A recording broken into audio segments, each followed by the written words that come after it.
프랑스 매체는 지난 발렌시아 유소년 디렉터 모촐리 코치의 인터뷰를 인용했는데요.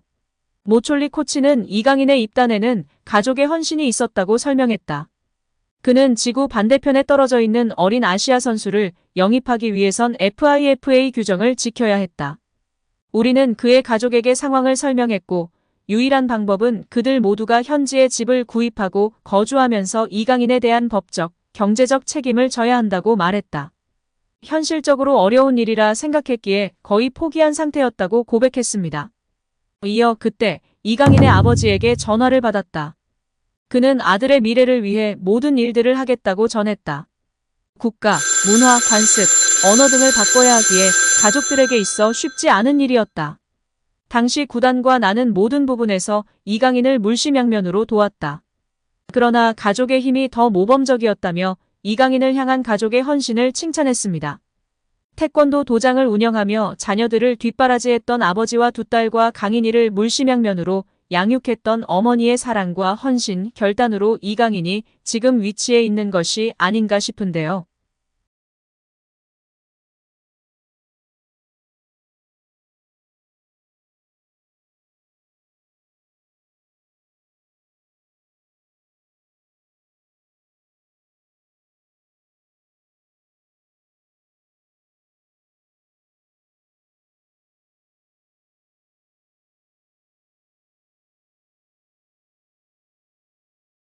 여기에 현지 매체의 이강인을 향한 평가도 뜨겁습니다.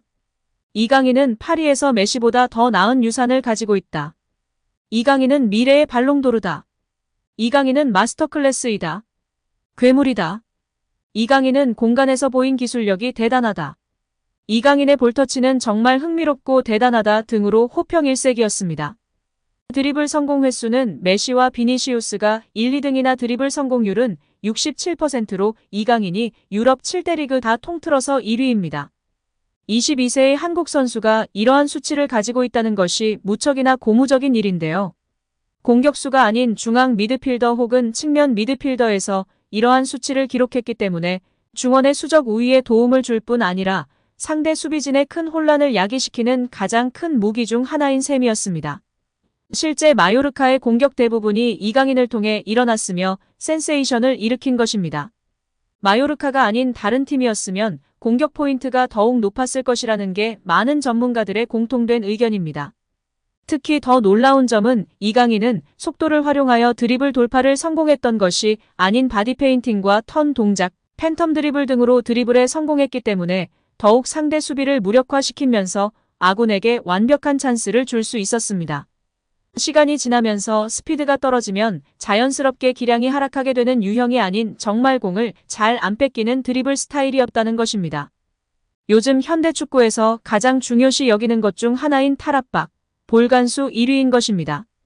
이러니 클린스만 감독도 상대가 이강인을 막을 수 있는 방법 파울밖에 없었다라고 이야기하였고 마요르카에서의 동료였던 무리키는 이강인과 함께 뛰었던 일이 영광스러운 일이었다고 말할 날이 반드시 올 것이라며 리스펙한 것입니다. 또한 프랑스의 현지 오만 유튜버는 마치 젊은 시절 메시의 드리블을 연상케 한다며 극찬하기도 했습니다. 파리 생제르맹에 입단한 이후 르 아브르와의 비공식 데뷔전 이후에는 현지 팬들이 직접 메시를 이야기하며 비교하였습니다. 레퀴프, 골닷컴 등 매체에서도 환상적인 플레이였다며 극찬하였고 가장 돋보이는 선수로 이강인을 꼽았습니다. 요즘에는 가장 쓸데없는 걱정이 연예인 걱정이 아니라 이강인 주전 걱정이다 라는 신조어가 생겼습니다. 처음에는 파리 생제르맹이라는 명문 구단에 입단해서 과연 주전으로 뛸 수 있을까 했는데 파리 생제르맹에서 창의적인 선수가 없고 이강인 선수처럼 볼 간수를 잘하고 드리블이 좋은 선수가 없기 때문에 이강인 선수가 무조건 닭주전에다가 혹사를 걱정해야 할 판이라는 말이 대다수인 상황입니다. 또한 14세 연령에서 이강인을 지도한 경험이 있던 발렌시아 아카데미 인터내셔널 담당자 토니 나바로는 이강인은 11세에 들어왔지만 수준은 이미 13세에서 15세 수준이었다. 이강인은 이미 어린 시절부터 다른 레벨의 선수였다. 무조건 프로 선수가 될 제목이었으며 항상 또래들보다 더 높은 위치였다. 고 발언했습니다. 또한 전 발렌시아 유스 코치이자 현 바르셀로나 유소년 디렉터인 모촐리는 이강인이 다른 유소년 선수들과 입단 테스트를 받으러 왔을 때 엄청난 선수가 있다는 것을 알게 됐다며 어린 시절부터 눈에 띈 이강인의 남다른 재능을 극찬했습니다. 이어 그는 이강인은 정교하게 볼을 다룰 줄 알며 손보다도 정확한 발을 지녔다. 이강인의 볼을 뺏는 일은 무척 어려운데 턴 동작이 훌륭하며 볼 간수 능력도 매우 탁월하기 때문이다. 여기에 창조성도 지녔다. 그리고 무엇보다 5만여 명의 팬들이 모인 메스타야에서도 침착함을 유지하면서 맡은 일을 해낸다. 선택된 선수들만이 해낼 수 있는 능력이다라며 세계적인 선수가 될 자질을 지녔다고 강조했습니다. 나는 이강인으로부터 전 맨시티의 다비드 실바와 비슷한 모습들을 봤다. 경기 스타일, 신체 조건 등이 그렇다. 그리고 진심으로 실바의 레벨까지 도달할 수 있을 거라 믿고 있다. 그러기 위해선 지금까지 해낸 일들을 꾸준히 유지하면서 훈련과 경기에서 모든 것들을 흡수하고 배워야 한다며 꾸준히 노력한다면 실바 같은 세계적인 선수가 될 것이라고 전망했습니다. 또한 그는 이강인이 특히 경기에서 보이는 투쟁심이나 경기 전반을 풀어가는 방법이 눈에 띈다며 플레이메이킹 능력을 칭찬하기도 했습니다. 또한 이강인을 영입한 결정적 인물이 이 사람인 것이 알려지면서 더욱 화제가 되었는데요. 바로 캄포스 단장입니다. PSG 단장 캄포스는 유망주 스카우팅으로 굉장히 유명한데요. 그가 점 찍은 선수들은 모두 월클이 되기 때문에 그가 찍기만 하면 일단 몸값이 기하급수적으로 오르고 성공이 보장된다고 할 만큼 큰 신뢰를 얻고 있습니다. 2012년 그는 무리뉴의 부름을 받아 레알 마드리드의 스카우트 겸 전술 분석가가 되었습니다.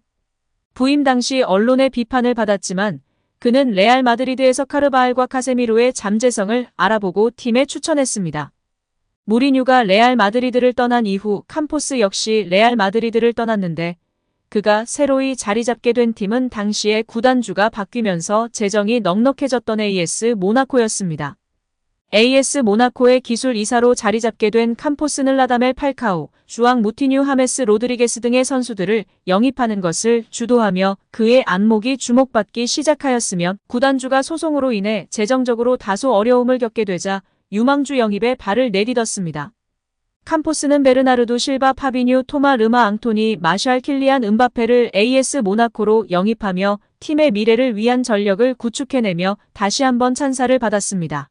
이후 AS 모나코를 떠난 그는 릴의 부름을 받아 그곳에서 단장직을 맡게 되었습니다.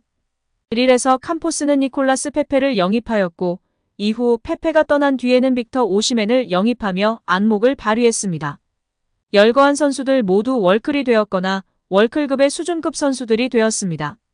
이런 여러 대박 상품을 배출해 명성을 높였습니다. PSG가 이강인을 포함해 여러 선수를 대거 영입하며 전력을 보강한 것도 결국 UCL 정상을 향한 열망이 반영된 것인데요. 바르셀로나와 스페인 국가대표팀을 지도했던 루이스 엘리케 감독에게 지휘봉을 맡긴 것도 같은 맥락으로 해석할 수 있습니다. UCL 우승을 위해 전반적인 영입 기조를 변경한 겁니다. 한국 축구 팬들은 이강인이 UCL 우승컵을 들어올리는 장면을 벌써 기대하고 있습니다. 박지성 선수에 이어 두 번째로 챔피언스리그 우승 경험을 한 한국인 선수가 되길 기대하고 응원하겠습니다. 오늘 영상은 여기까지입니다. 끝까지 시청해주셔서 감사합니다. 늘 건강하시고 더 좋은 영상으로 찾아뵙겠습니다. 구독과 좋아요도 잊지 마시고 부탁드립니다. 감사합니다.